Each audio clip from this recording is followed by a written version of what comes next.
My name is Clara Vance, and I want to tell you about the exact moment I realized that being the reliable person in a family is a trap.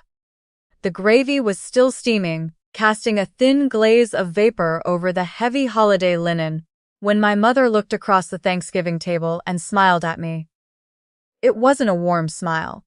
It was that sharp, polished smile she usually reserved for clients when she was closing a real estate deal. She took a slow, unhurried sip of her Pinot Noir, swirled the deep red liquid around the crystal glass, and cleared her throat. "We finally wrapped up your grandmother Eleanor's estate last month," she said, her tone as casual as if she were discussing the autumn weather. "The closing went through beautifully. Of course, sweetheart, you were never in the will anyway. We didn't want to bother you with the paperwork." Right on cue, my younger sister Chloe let out a soft, mocking laugh into her silk napkin. "Honestly, it's for the best," she chimed in, adjusting a sparkling new diamond tennis bracelet on her wrist. "If Grandma had left any of the orchard property to you, you'd just have wasted it on that dusty little bookkeeping office of yours.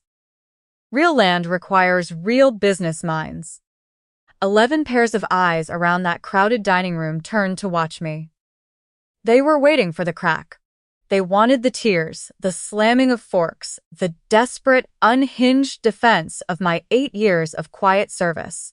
They wanted me to scream so they could comfortably paint me as the bitter, jealous daughter who cared more about a dead woman's money than the family's peace.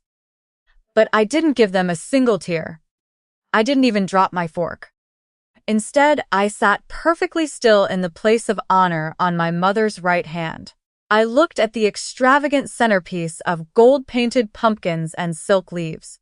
Then, under the table, my fingers gently brushed against the smooth leather of the folder resting in my bag beside my chair. Inside that folder was a document that had been stamped, sealed, and filed less than 72 hours ago. None of them knew that the deed to Eleanor's historic farmhouse and its surrounding 20 acres of prime land already had a new name on it. My company's name. And in just a few minutes, that piece of paper was going to turn this lavish holiday dinner into the quietest room in the entire county. Before I explain how I ended up at that table, holding the keys to a kingdom they thought they had stolen from me, I want to ask you something.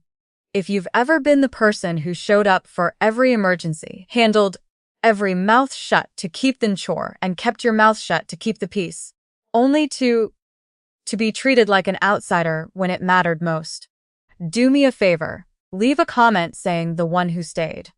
It lets me know you're sitting here with me, drinking your coffee, and understanding exactly what it feels like to possess quiet steel instead of empty screaming. You see, my family always mistook my silence for compliance. They genuinely believed that because I didn't demand an audience, I didn't notice the math. But I am a forensic accountant. I spend my days tracking down the fractions of a dollar that people try very hard to hide. And if there is one thing my grandmother taught me before the vultures started circling her bed, it's that people can lie with every word they speak, but the numbers will always tell you exactly who they are. To understand how my family justified cutting me out, you have to understand the business of our town and the nature of my work. I don't write stories for a living. I audit them. I operate a small, independent forensic accounting firm right above the old farm supply store on Main Street. In a tight-knit agricultural community like ours, people assume an accountant just tallies up what they're handed. They think we just input data into a software program and print out tax forms at the end of the fiscal year. They forget that my specific job isn't just counting what is visible. It's finding the empty spaces where something valuable used to be. I look for the rounding errors, the altered dates, the sudden shifts in asset ownership that happen when people think no one is paying attention. My grandmother Eleanor was the one who set me on this path. Long before I ever sat in a university lecture hall, I went to school at her heavy oak kitchen table. I remember one crisp October afternoon so clearly. The smell of damp earth and fallen apples drifted through the screen door while she spread out the orchard's seasonal wholesale receipts. She tapped a calloused finger against a flawed invoice from a local distributor who was trying to shortchange her on a shipment of Honeycrisps. "People will paint you a beautiful picture with their words, Clara," she whispered, her voice steady and calm. "They will tell you what you want to hear to get what they want. But they will always trap themselves in the math. Learn the numbers, because numbers don't have an agenda. That porch, that kitchen, that beautiful, sprawling orchard. It was the only place I ever felt like I truly belonged. I grew up in town, in a pristine, white-painted colonial house managed by my mother, Victoria. In our house, every single conversation felt like an annual performance review. If your accomplishments couldn't be featured in a glossy local real estate brochure or bragged about at the country club, Victoria wasn't interested. My mother is a licensed real estate broker, and a highly successful one at that. She views human relationships the exact same way she views pieces of land: assets to be acquired, staged, flipped, or leveraged for maximum personal return. My sister, Chloe, was her perfect student. Chloe learned early on how to perform for our mother's approval, eventually moving to the city to pursue a curated, high-expense lifestyle that she constantly funded through temporary loans from our parents. I, on the other hand, was the quiet daughter. I didn't want the spotlight, I wanted the truth. When I opened my bookkeeping business at 22, my mother openly scoffed at it, calling it a dreary, working-class trade beneath our family's social standing. She told the neighbors I was figuring things out, as if building a solvent business from scratch was a failure. But Eleanor saw me. When my parents refused to help with my office rent, Grandma slipped me her savings from her roadside egg and apple stand to ensure I could buy my first high-speed computer and professional audit software. She didn't call it an investment. She called it a partnership. While I spent my 20s building my practice and driving out to the orchard every single weekend, my family kept their distance. Victoria only visited the farm twice a year, and without fail, both visits coincided with the local property tax assessments. She would stroll through the trees, not looking at the fruit, but calculating the zoning potential of the acreage. Chloe only showed up on holidays, usually leaving the moment the dishes were cleared so she could catch a flight back to the city. I never complained about it back then. I didn't do the work to keep score, and I didn't do it to buy a spot in a will. I did it because I loved the soil, I loved the trees, and most of all, I loved the brilliant, independent woman who had dedicated her entire life to keeping that land alive. But as the seasons began to change and Eleanor's health began to falter, the quiet dynamic of our family began to shift into something far more calculated. There is a specific kind of exhaustion that belongs entirely to the reliable child. It's the weight of being the person who is always expected to handle the crisis simply because you've never broken down in public. When Eleanor's health took a sudden, sharp downturn during a brutal ice storm in January, I was the one who received the 3 a.m. call from her medical alert service. I didn't hesitate. I threw on my heavy coat, grabbed my keys, and drove through blinding sleet out to Cedar Hollow Road. My mother lived exactly 15 minutes away in a heated, upscale subdivision. But when I called her from the road, her voice sounded distant and strained over the static. "Clara, I just can't face seeing her like that," Victoria had whispered, her tone laced with a practiced, fragile anxiety. "You know how sensitive I am to medical environments. It just completely tears my nerves apart. You're so much stronger than I am. Just text me when the doctor gives an update." My sister, Chloe, didn't even answer her phone. She sent an automated text an hour later, stating she was at a gallery opening in the city and couldn't be disturbed. So, I was the one who sat in the sterile, fluorescent-lit waiting room for 14 hours. I was the one who coordinated with the home health nurses, filled the endless prescriptions, and restructured Eleanor's daily medication schedule. For the next 8 months, my life became a relentless loop of ledgers and caretaking. I would wake up at 5:00 a.m., drive to the farm to help Grandma get out of bed, prepare her breakfast, track her oxygen levels, and then drive back to town to manage my accounting clients. At 6 p.m., I would return to the farmhouse to cook her dinner, balance her orchard's operational receipts, and ensure the irrigation bills were paid on time. I am not telling you this to play the martyr or to demand a medal for basic human decency. I am telling you this because of a very specific conversation I had with Eleanor during the final week of August. We were sitting out in her garden, the air thick with the scent of overripe peaches and lavender. She looked incredibly small in her wicker chair, her breathing shallow, but her eyes completely clear. She reached out, her frail, calloused hand gripping mine with a surprising amount of strength. "Clara, the vultures are already circling the fence," she murmured, looking toward the driveway. "Your mother dropped by yesterday while you were at the office. She didn't ask how I was feeling. She asked if I had ever considered partitioning the western 10 acres for a commercial zoning variance. She even brought a template document for me to sign." I felt a familiar, cold ache in my chest, but I tried to brush it off, telling her not to worry about Victoria's real estate ambitions. Eleanor just smiled. That deep, knowing smile that meant she had already calculated 3 steps ahead of everyone else. "They think because my body is failing, my mind has gone soft," she said softly. "But they don't understand that the land doesn't belong to the people who want to sell it. It belongs to the one who stayed. I've already taken care of it, Clara. When the time comes, look inside the old iron latchbox in the pantry. Let the papers speak for you, because you won't have to say a word." I didn't open the box that week.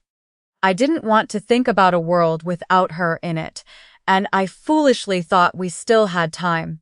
But exactly 3 weeks later, Eleanor passed away quietly in her sleep, and the thin veneer of family unity completely evaporated before the funeral flowers had even begun to wilt. The funeral was a perfectly staged performance managed entirely by my mother.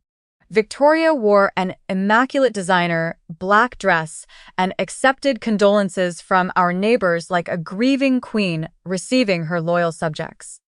My sister Chloe spent the entire reception subtly tilting her phone to capture the perfect lighting for a social media post about loss and legacy. I watched them from the edge of the room, my hands shoved deep into my pockets, feeling a cold, heavy numbness settling over me.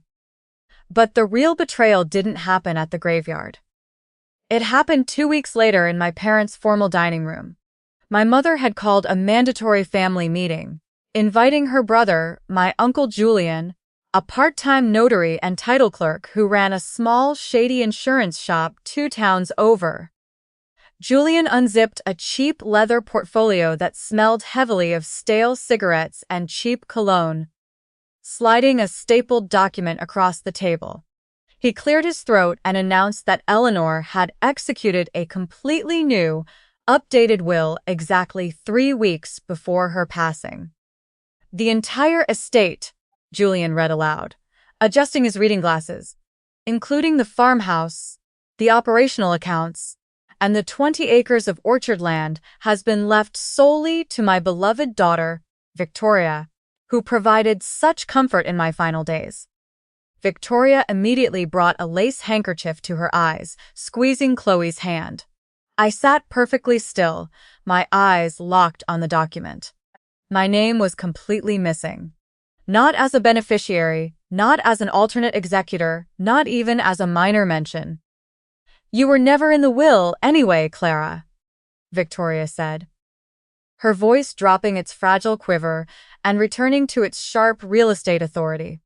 Grandma just knew who had the actual financial capability to handle a massive property like the orchard responsibly. Of course, because you handled her local bookkeeping, there is a remaining $15,000 in outstanding estate administrative debts. We expect you to clear that from her accounts as a matter of formality. I didn't argue. I didn't point out that the phrase beloved daughter who provided comfort sounded like it had been copied directly from a generic legal template. Words Eleanor would have rather choked on than written. Instead, I focused entirely on the signature at the bottom of the page. It was clean, steady, and perfectly aligned on the dotted line. But my professional mind immediately flagged a catastrophic error. 3 weeks before her death, Eleanor's hands shook so violently from her advanced illness that she could barely hold a plastic straw, let alone sign a legal document with the fluid precision of a corporate executive. Furthermore, as I mentally reviewed the estate ledger Julian provided, the math simply didn't work. Eleanor's primary operational account had been completely drained of $200,000 via a sudden power of attorney action executed on the exact same date as this new will. They thought they had committed the perfect, quiet crime. They assumed that because I was the quiet, bookish daughter, I would simply absorb the emotional blow, pay the administrative debt out of a sense of obligation, and fold under their collective authority. What they completely forgot is what I actually do for a living. I don't look at the story people tell. I look at the ghost left behind in the math. I knew right then that Uncle Julian hadn't just notarized a document. He had helped my mother manufacture a lie, and they had left the door wide open for me to trace it. The moment I stepped out of my parents' house, the emotional fog of grief completely lifted, replaced by the cold, exhilarating clarity of a complex audit. My family thought they had handled me, but they had merely given me a problem to solve. The next morning, I bypassed our local county courthouse entirely. In a small town, everyone talks, and I knew that if I started filing public records requests under my own name, word would reach my mother's real estate office before lunchtime. Instead, I drove 2 hours out to the state capitol and met with Marcus Vance. No relation to me, luckily. A high-stakes estate litigator who specialized in corporate asset protection and forensic title fraud. As I laid out the copies of the suspicious will and the drained bank ledger on his sleek mahogany desk, Marcus didn't look at me with pity. He looked at me with the professional respect of one tracker recognizing another. "Your mother is smart," Marcus said, tapping his pen against Uncle Julian's crooked notary seal. By probating this under an informal, uncontested filing, she avoided a formal judge's review of the signature. Unless an immediate blood heir stands up and files a fraud petition, the court simply stamps it and moves on. But a standard forgery lawsuit will take your local circuit court anywhere from 12 to 18 months to resolve. By that time, your mother will have flipped the land to a commercial developer, the trees will be cleared, survey scored, and the cash will be scattered into offshore accounts or personal debts.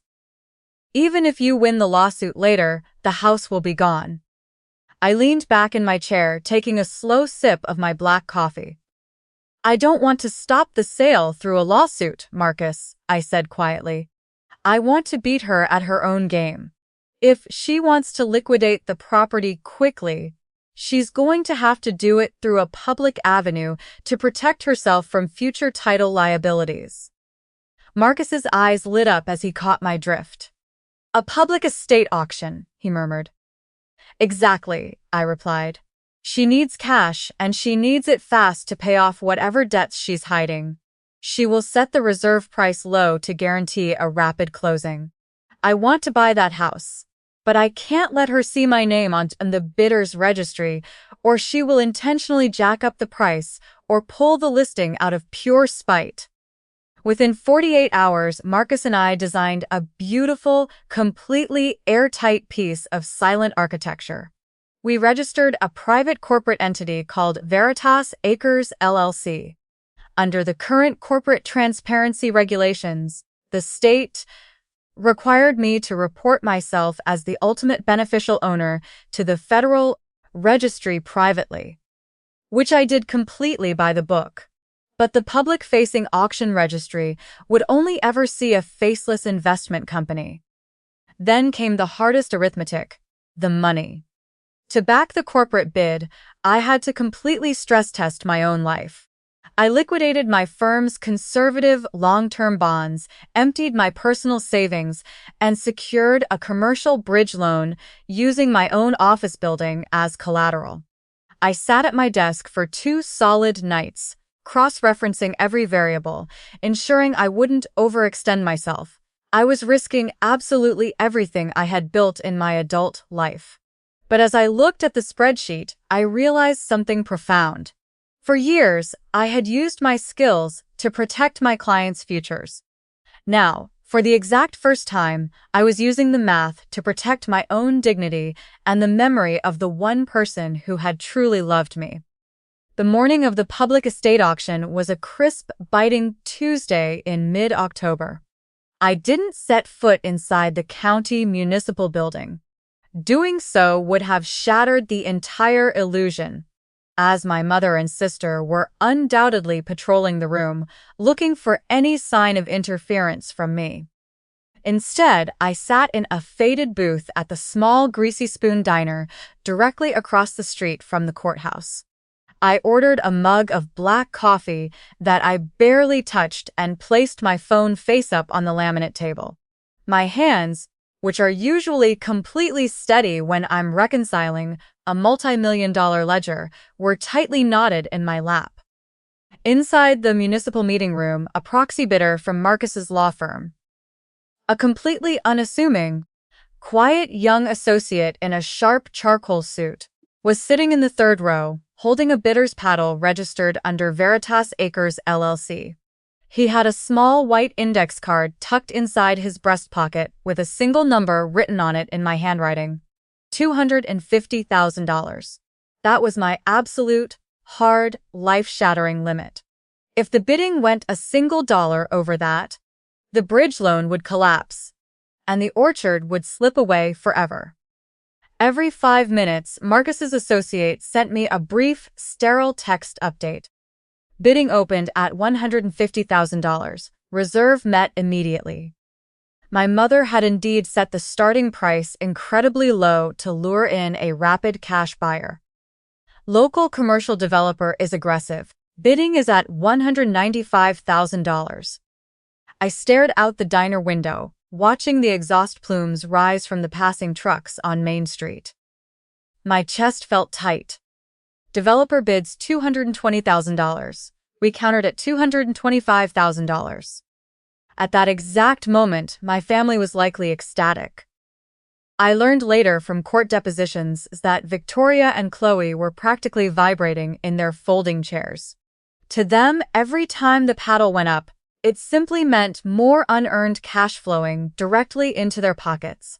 They had absolutely no concept of who was driving up the price, or why an anonymous entity was pursuing a fading family orchard with such patient, calculated persistence. Then came the final agonizing message. Developer dropped out at $242,500. Veritas Acres LLC wins at $245,000. The gavel just fell.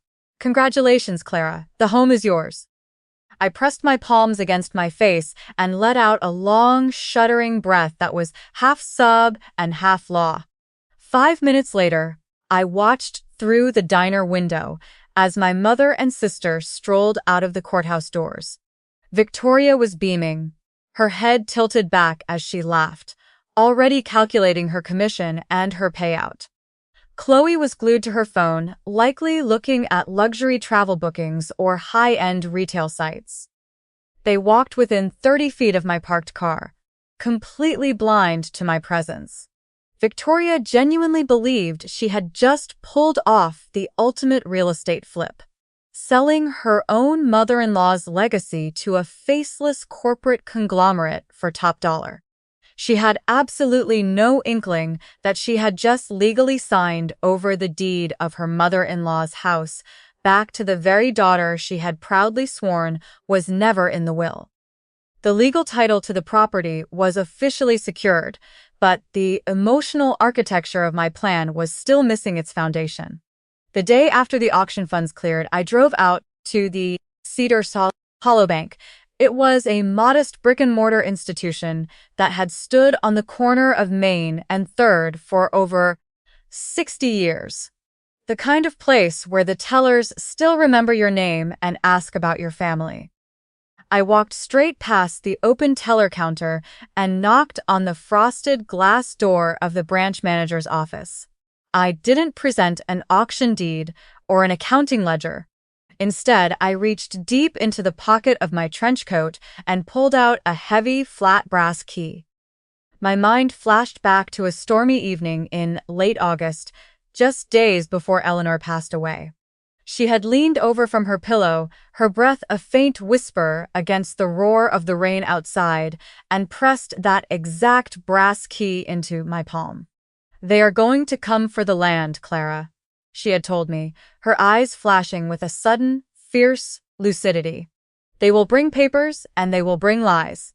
But you take this key to the bank. Box 114. I set it up years ago, and your signature is already on the joint access card. Don't you dare let them turn my life into a real estate transaction." The branch manager escorted me down into the quiet, fluorescent lit vault in the basement. He slid his master key into the dual lock mechanism of box 114, turned it with a metallic click, and then stepped outside to give me privacy. When I lifted the lid of the long gray metal box, my hands were shaking.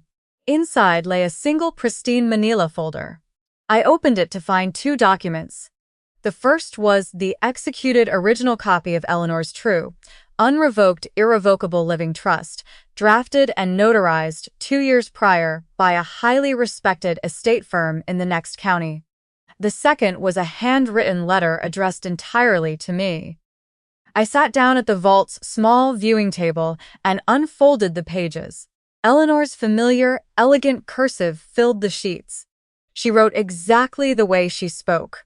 Direct, unhurried, and entirely devoid of emotional manipulation.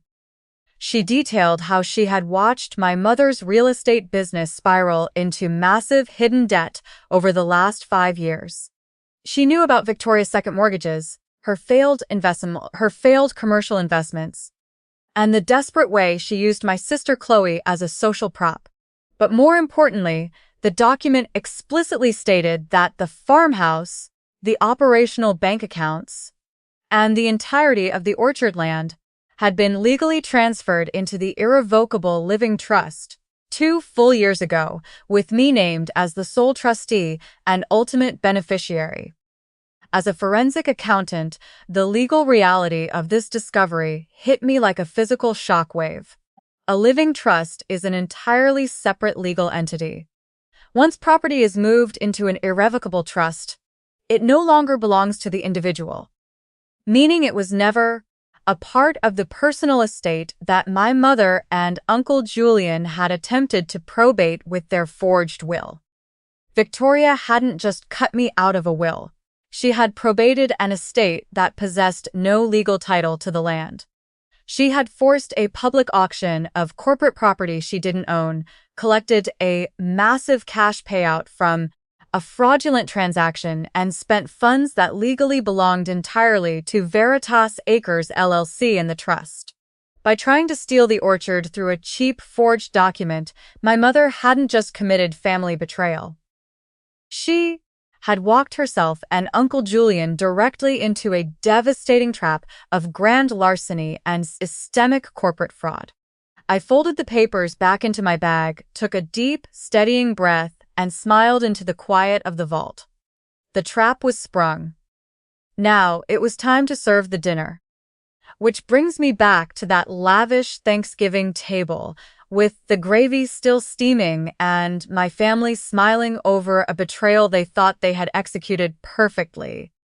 I took a slow, unhurried sip of my wine, set the glass down precisely on the linen cloth, and reached into my purse.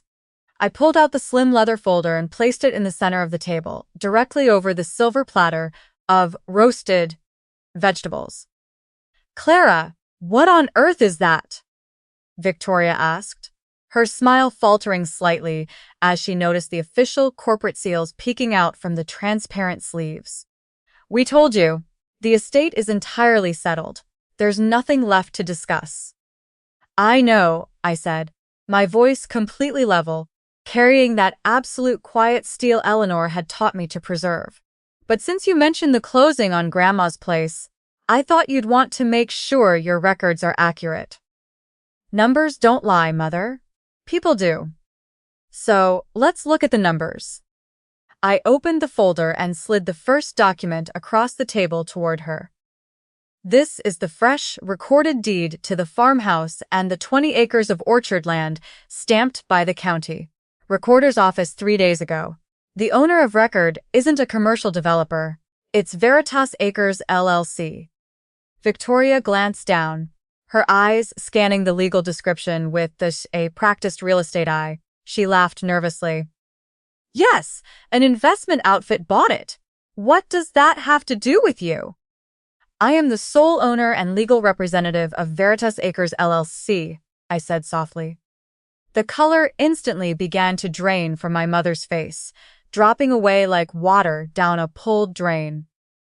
Chloe's fork clicked sharply against her porcelain plate. Across the table, Uncle Julian went entirely rigid, his hand hovering over his water glass.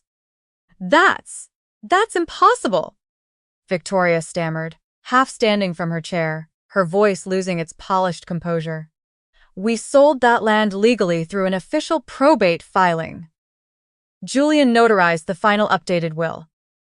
"And that brings us to the second page," I continued calmly, sliding Eleanor's true, original, irrevocable living trust document across the table, right next to the deed. "Grandma moved the farmhouse and the entire orchard into this trust 2 years ago. Under state law, an irrevocable trust is a separate legal entity. The property was never part of her personal estate, which means the will you and Julian manufactured 3 weeks before her death was probating an empty shell." The silence that fell over that dining room wasn't just a lull in conversation. It was a heavy, ringing vacuum where everyone understood the math at the exact same instant. I looked directly at Uncle Julian, whose face had gone the exact shade of ash. Julian, a notary who validates a forged signature on a property that has already been legally conveyed to a trust, isn't just looking at an ethics review. You're looking at a systemic fraud charge and the immediate revocation of your license. Julian didn't say a single word.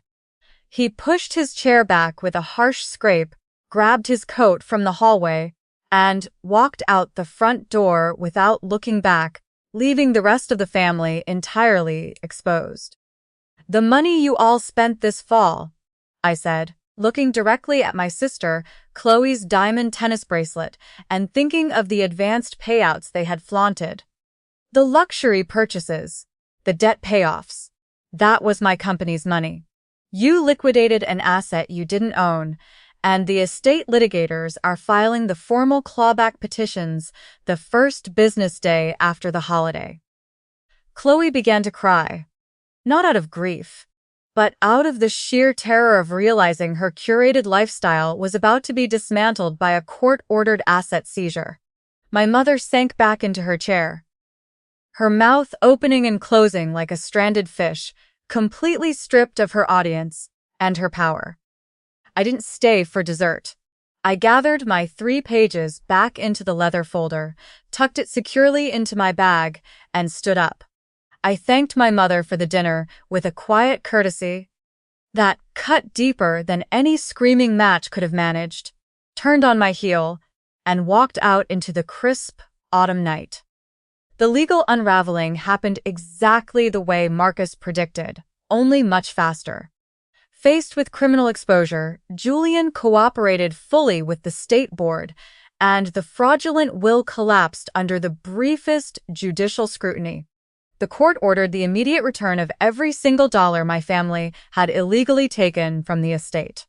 Victoria's pristine real estate reputation in town completely shattered when the public fraud filings hit the local records, and Chloe was forced to liquidate her luxury assets just to keep her wages from being garnished.